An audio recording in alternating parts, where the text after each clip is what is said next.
Isa pong street vendor binaril patay sa Bukidnon. Love triangle po dito ang nakikitang dahilan. May update dyan ng Bombo Radyo Malay-Balay.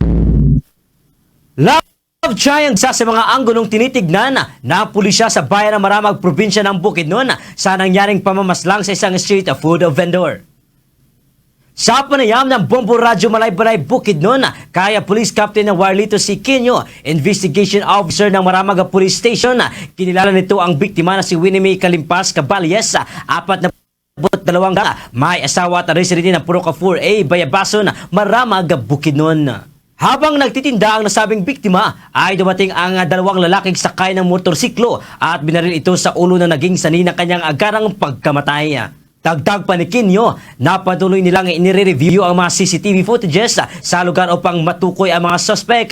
Meron na rin ang persons of interest sa insidente.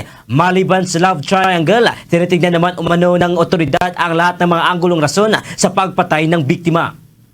Patungkol doon sa nangyaring pamamaril sa Purok 1, Barangay Dulugon, Maramag, Bukidnon, ang biktima kinilalang si Winnie May Kalimpas Caballes na nagtamo ng isang bala ng baril sa kanyang ulo na naging sanhi sa kanyang madaliang kamatayan. Regarding sa motibo ng suspect, ito po ay posibleng matawag nating personal na sama ng loob o sa tawag English personal grudge. Pero patuloy pa kaming nagsasagawa ng investigasyon. Meron na kaming person of interest pero ito po ay kasalukuyan pa naming binivalidate ang informasyon na yun, sir.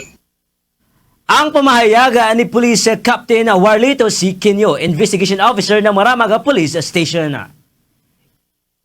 At ito ang ulat mula impila ng Bombo Radyo Malay-Balay Bukidnon para sa Bombo Network News. Ito si Bombo Jeromar Balatero para sa the #1 most trusted radio network in the country, Bombo Radyo Philippines, Basta Radyo. Bombo! For more news and information, visit our website at www.bomboradio.com. Follow us on Bombo Radio mobile app, Facebook, YouTube, TikTok, and X, formerly Twitter. Like, share, and stay connected. Anytime, anywhere.